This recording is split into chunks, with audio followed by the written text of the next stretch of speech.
Hi, Peace Campers. This week we are going to talk a little bit about conflict resolution. We're going to identify what conflict is and how we can solve our conflicts in a peaceful and respectful way. So, conflict is a problem or disagreement or argument between two or more people. We can have conflicts about lots of different things. One way that we solve a conflict is through something called conflict resolution. Conflict resolution helps us to solve conflicts in peaceful, healthy, and respectful ways. And it's great because conflict resolution can be something all people use. Young and old people can all use these strategies to solve their conflicts. We can use conflict resolution strategies really anytime, but it's important that all people are calm and ready to listen when we're involved in conflict resolution. Conflict should be solved in a private place because we don't want people to feel embarrassed. And lastly, it's hard for people to solve conflicts. So it's really important that everyone is treated with respect. When we utilize conflict resolution strategies, we can resolve conflicts in a healthy way that is peaceful and can help us to keep our friends and our families happy and feeling respected. So here are the steps for solving a conflict. There are a total of 5 steps. First, it's important that we are calm when we're solving a conflict.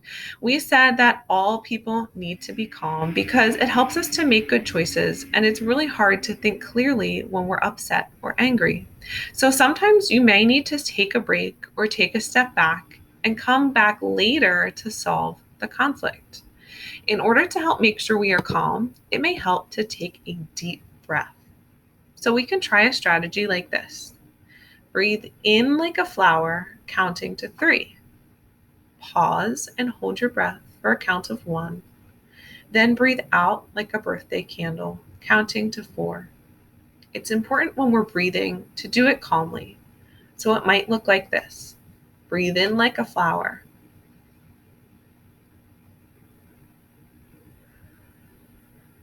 And breathing out like a birthday candle. You try.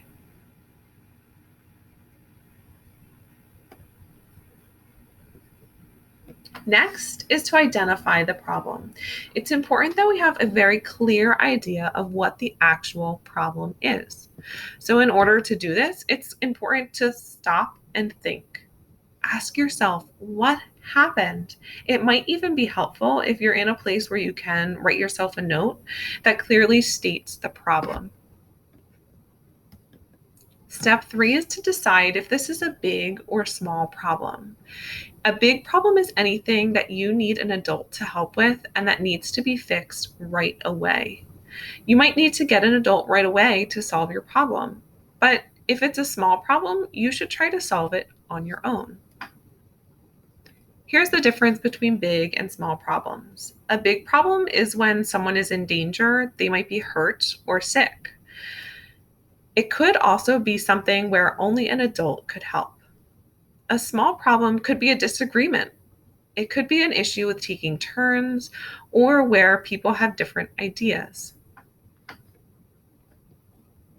The next step is to try 2 ways of solving the problem. Some ways that help to solve problems are to use iMessages, to compromise, to ignore, or to find something else to do. When we try 2 different ways, it makes sure that we've really tried hard to solve the conflict. Today, we're going to focus mostly on 2 strategies, iMessages and compromising. First, let's think about iMessages. iMessages can help solve conflict by using the strategy below. We use the statements, I feel, when you, because, and I would like you to. First, we say, I feel, and tell the person exactly how we're feeling. Next, we say when you and describe the event that caused our feeling. It's important that we're specific and tell exactly what happened that made us feel this way. Next, we tell the person why we're feeling that way.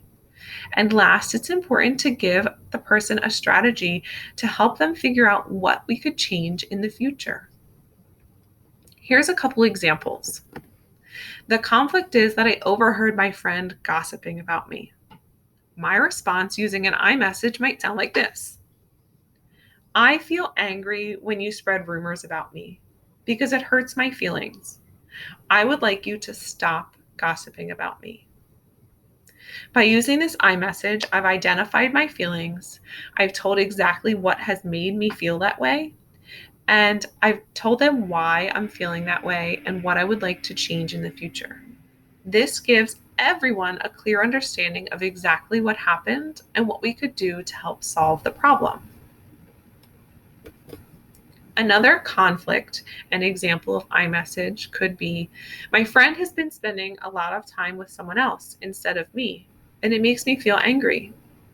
My iMessage to this friend could be, I feel upset when you started hanging out with other people and stopped spending time with me because it feels like you don't want to be my friend anymore. I would like you to come over to my house to play soon. I've told the person how I'm feeling, exactly what happened and why, and what I would like to change for the future.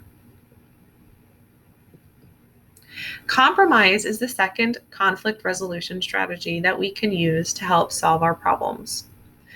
We give up a little bit of what we want so that everyone can agree in a compromise. There are some steps that might help us to compromise.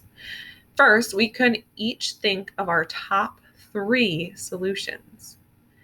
Then we should share the solutions with everyone, and hopefully there's an idea that matches. If the idea matches, we have a compromise. Here are some examples. The conflict is that my brother and I get to choose a place for takeout tonight. I want pizza, but my brother wants Chick-fil-A. Here are my ideas for a solution. We get a pizza and we forget about Chick-fil-A. Solution 2, we get both pizza and Chick-fil-A. And solution 3, we get pizza tonight and Chick-fil-A next weekend. Here are my brother's ideas. Solution 1, we just get Chick-fil-A. Solution 2, we get something totally different and forget both pizza and Chick-fil-A. Or solution 3, we get pizza tonight and Chick-fil-A next weekend. Thankfully, in this situation, we see that solution 3 matches in both of our ideas. That means my brother gave up a little bit of what he wanted in order to find a compromise. We compromised to get pizza tonight and Chick-fil-A next weekend. Eventually, we'll both get what we want. Another example of a compromise is for the conflict. We were playing kickball at recess, and some people think that Kate is out, and some people think she's safe. So all the people that think she's safe came up with these solutions. Solution 1, we all just decide that Kate is safe. Solution 2, we make Kate redo her kick.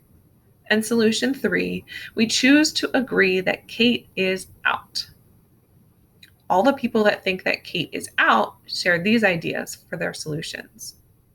We should argue and yell that Kate is out. We should just end the game altogether. Or we should make Kate redo her kick.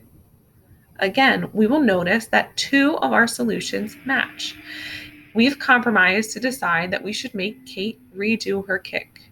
In this case, both teams gave up a little bit in order to find a compromise and move on to solve the problem. After we've tried all of these strategies for solving our conflict, it might be necessary to tell an adult. So if our problem is too big, or if we've tried all these steps and it didn't solve the problem, it might be a good idea to get an adult involved. So here are some practice opportunities for you to use to solve some conflicts. You can read the scenario, then act it out or talk about it with your family. Use the steps for solving conflict resolution to peacefully solve a conflict. Remember, make sure everyone is calm. That might mean that you need to take a break and come back later to solve the problem. Also, make sure you're in a private space so that no one's feeling embarrassed. Next, identify the problem. Decide if it's a big or small problem. Then choose 2 conflict resolution strategies. If those don't work, go back and tell an adult and get help from them.